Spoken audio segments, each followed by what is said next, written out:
Today we'll be discussing adding and subtracting integers. This is Module 1, Competency 1, Proficiency 2-A.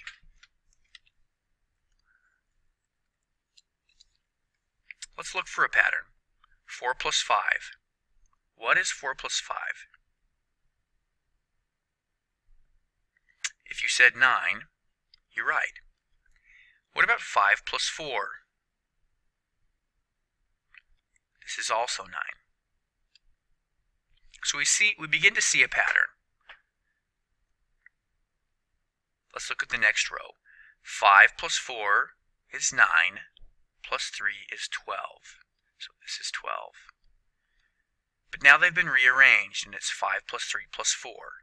Is this still 12, or is it something else?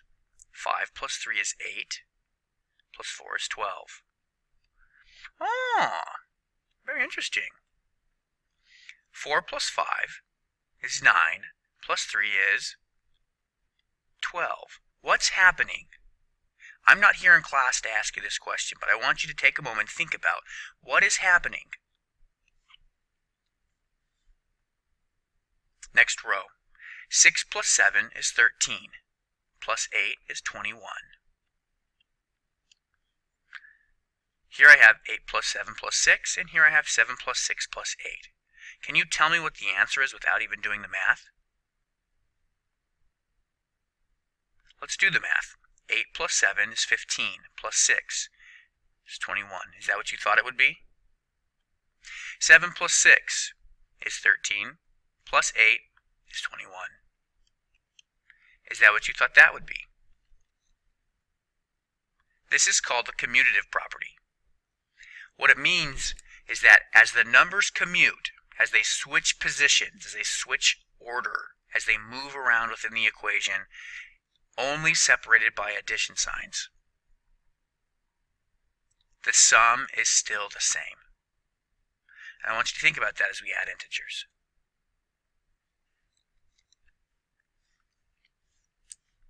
So let's try this. 4 minus 3. This is 1. How about negative 3 plus 4? That is still 1. How about 4 plus negative 3? That's still 1. Can you see we're using the commutative property? 4 minus 3, negative 3 plus 4.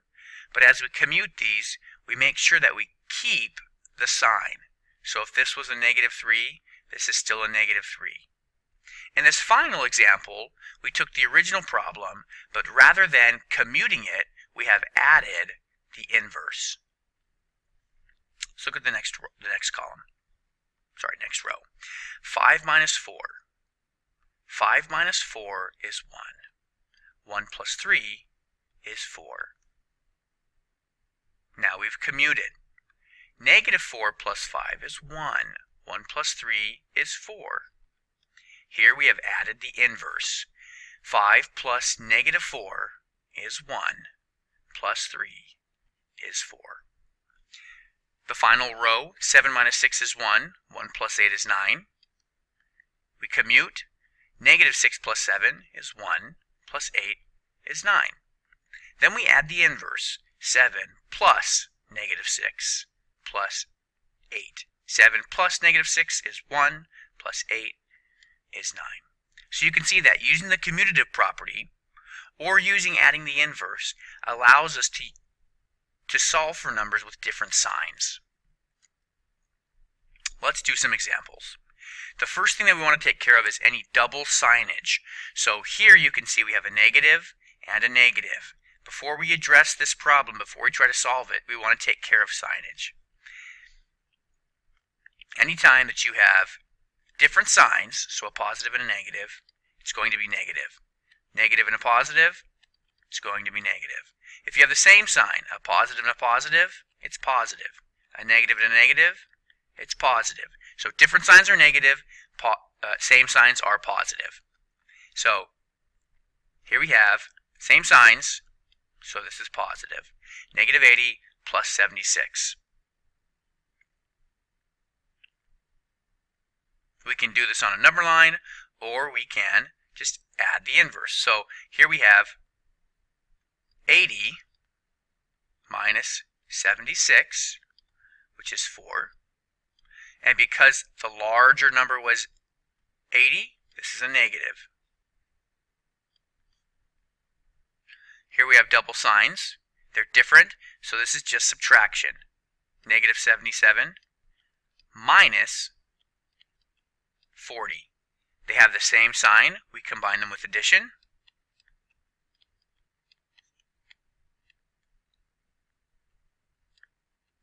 And we get 117, and it is negative.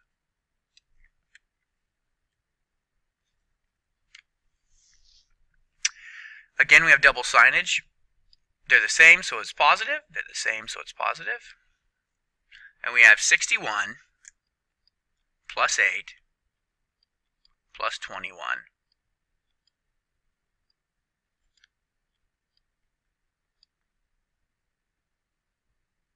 We end up with 90.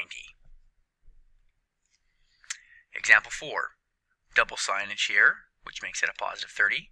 So we'll combine the positive terms. 62 is positive, 30 is positive. That's 92. And then we'll subtract the negative terms. And that leaves us with a positive 21. Example 5. I look for double signage. I don't have any. I combine the negative terms. And I get negative 104. I subtract off the positive terms. So I'm treating this as a positive now, even though I know the answer will be negative.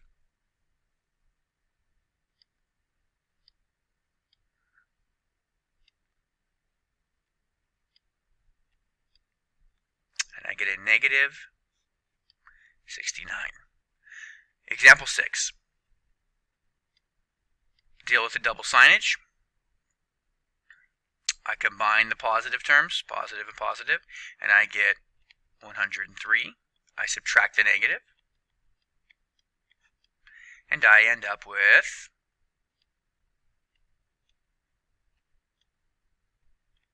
a positive 46.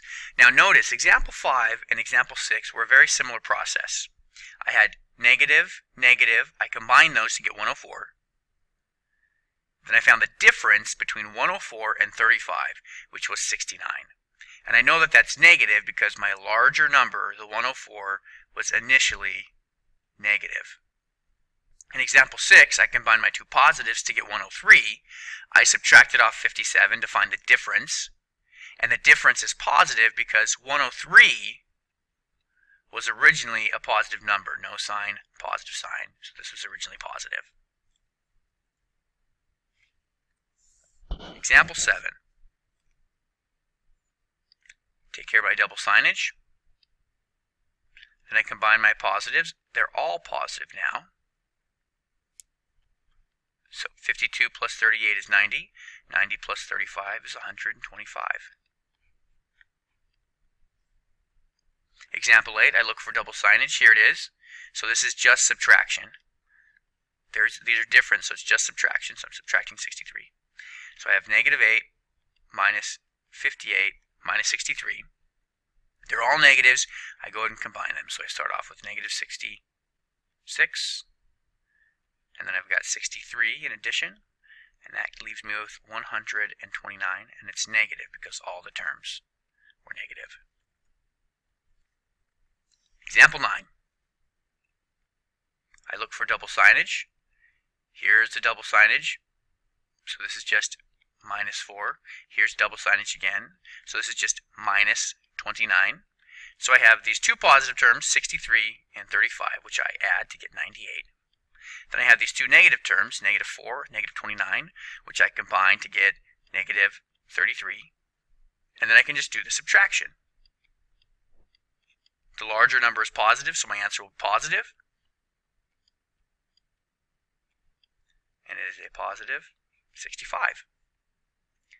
Example 10, I look for double signage. Well, here's some double signage here. They're different signs, so I know it's a negative. Double signage here, they're the same sign, so I know it's a positive. Double signage here again, Same sign, so I know it's a positive. So I'm going to go ahead and combine all my positive terms. So I've got 37, 76, and 55. That starts me off at 113 plus 55. Then I need to subtract off my negative 14.